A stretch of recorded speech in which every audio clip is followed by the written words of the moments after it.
اجلاس کی کارروائی شروع ہوئی۔ بڑی گرما گرم تقریریں ہوئیں۔ مقررین نے کہا محمد قریش کے السلام علیکم سامعین کرام، امید ہے آپ بالکل خیریت سے ہوں گے۔ ہم سب بھی آپ سب کی دعاؤں سے بالکل خیریت سے ہیں۔ پیارے سامعین کرام، میں آپ کے ساتھ پیارے نبی کی پیاری کہانیاں شیئر کرتی ہوں۔ ہمارا آج کا باب نمبر ہے 11 اور ہمارے آج کے موضوع ہیں ٹاؤن ہال میں تاریخی سازش، عمر قید، جلاوطنی اور فوری قتل۔ قتل کے لیے ابلیس کی تائید، دشمن کے نرغے سے فرار، سفر ہجرت کی تیاریاں اور پیارے سامعین کرام، ہمارا پارٹ نمبر ہے 23۔ اس سے پہلے کہ میں آپ سے یہ موضوع شیئر کروں، آپ میرے چینل کو سبسکرائب کر لیں اور بیل آئیکن کو پریس کر لیں تاکہ میری ہر آنے والی نئی ویڈیو کے نوٹیفیکیشن سب سے پہلے آپ کو مل سکے۔ آئیے آپ کے ساتھ موضوع شیئر کرتی ہوں۔ بسم اللہ الرحمن الرحیم۔ حضور صلی اللہ علیہ وآلہ وسلم کے معتد ساتھی مدینہ منتقل ہو چکے تھے۔ آپ صلی اللہ علیہ وآلہ وسلم اپنی ہجرت کے بارے میں اللہ تعالیٰ کے احکام کے انتظار میں ستمبر سن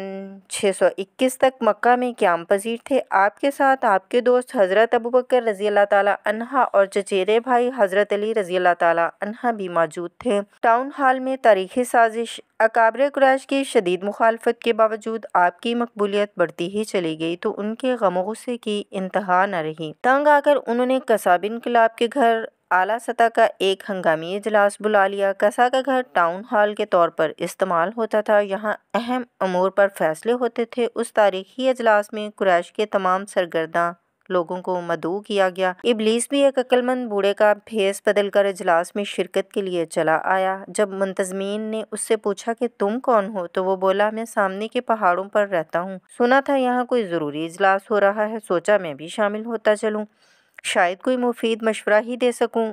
اس پر اسے شرکت کی اجازت دے دی گئی۔ اجلاس کی کارروائی شروع ہوئی۔ بڑی گرما گرم تقریریں ہوئیں۔ مقررین نے کہا محمد قریش کے لیے ایک بے حد تشویشناک خطرے کا روپ دھار چکے ہیں۔ شرکاء اجلاس کو بتایا گیا کہ محمد صلی اللہ علیہ وآلہ وسلم کو ٹھکانے لگانے کے لیے ٹھوس تجاویز پر غور کرنا ہوگا۔ عمر قید، جلاوطنی اور فوری قتل۔ اجلاس میں 3 اہم تجاویز زیر بحث آئیں۔ اول، آپ کو زنجیروں میں جکڑ کر زندگی بھر کے لیے قید کر دیا جائے۔ دوئم، جلاوطن کر دیا جائے۔ سوئم، فوراً قتل کر دیا جائے۔ زنجیروں میں جکڑ کر قید کا منصوبہ پیش کرنے والوں نے کہا کہ اس سے آپ اور آپ کا سارا مشن ختم ہو جائے گا، مگر ابلیس نے اس کی مخالفت کی اور کہا کہ جب مسلمانوں کو اس کا علم ہو جائے گا تو وہ کسی نہ کسی طرح آپ کو رہا کروا لیں گے اور یوں قریش کا وقار پھر خطرے میں پڑ جائے گا۔ چنانچہ یہ تجویز مسترد کر دی گئی۔ جلاوطنی کے منصوبہ والوں نے کہا کہ حضور جب ایک بار لوگوں سے دور اور آنکھوں سے اوجھل ہوں گے تو مسلمان انہیں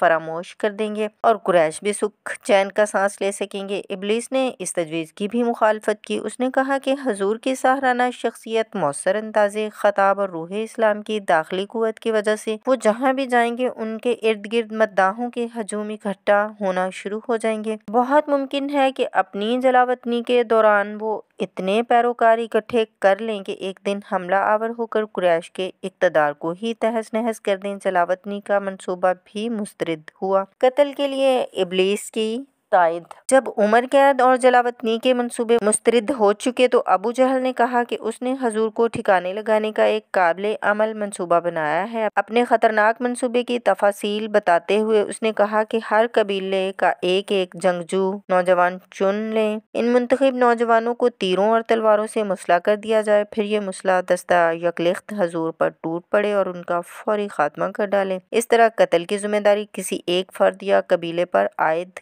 نہ ہو سکے گی کیونکہ اس میں سارے قبائل مجموعی طور پر ملوث ہوں گے۔ حضور کے خاتمے کے بعد مسلمان قریش کے تمام قبائل سے نپٹ نہ سکیں گے اور بالآخر خون بہا ادا کرنے سے معاملہ رفع دفع ہو جائے گا۔ ابو جہل کی تقریر سے ابلیس کے چہرے پر مسکراہٹیں پھیل گئیں۔ وہ بے اختیار بول اٹھا، یہ شخص ٹھیک کہتا ہے، میرے خیال میں یہی صحیح طریقہ کار ہے۔ چنانچہ فوری قتل کا ناپاک منصوبہ کثرت رائے سے منظور کر لیا گیا، جس کے بعد وہ تاریخی اجلاس ملتوی ہوا اور تمام مندوبین نہایت سکون، اطمینان اور مسرت سے اپنے اپنے گھروں کو لوٹنے لگے، دشمن کے نرغے سے فرار۔ اجلاس کے بعد قریش کے عیار اکابر قتل کے منصوبے کی فوری تعمیل میں مصروف ہو گئے۔ چنانچہ حضور کو ٹھکانے لگانے کا طریقہ کار وضع کر لیا گیا۔ فیصلہ یہ ہوا کہ اس رات قتل میں حصہ لینے والے نوجوانوں کا مسلح دستہ حضور کے مکان کے ارد گرد پہرے پر بٹھا دیا جائے تاکہ حضور بھاگنے نہ پائیں اور جب آپ سو جائیں تو آپ کا کام تمام کر کر دیا جائے۔ ادھر جبرائیل علیہ السلام حضور صلی اللہ علیہ وسلم کے پاس تشریف لائے اور آپ سے کہا کہ آپ آج رات اپنے بستر پر نہ سوئیں۔ حضور نے حضرت علی رضی اللہ تعالیٰ عنہ کو اپنے بستر پر لیٹ جانے کو کہا اور ان پر اپنی وہ سبز چادر ڈال دی جو آپ عموماً اوڑھ کر سویا کرتے تھے۔ پہرے دار یہ سمجھتے رہے کہ آپ اپنی چادر اوڑھے محو خواب ہیں۔ اسی اثنا میں آپ چپکے سے مکان سے باہر نکل گئے۔ صبح جب حضرت علی رضی اللہ تعالیٰ عنہ نے جسم سے چادر سرکائی تو حضور کی بجائے آپ رضی اللہ تعالیٰ عنہ کو دیکھ کر پہرے دار ہکا بکا رہ گئے۔ چونکہ حضرت علی رضی اللہ تعالیٰ عنہ کم عمر تھے اس لیے انہیں ڈانٹ ڈپٹ کر چھوڑ دیا گیا اور حضور کی تلاش شروع ہوئی۔ سفر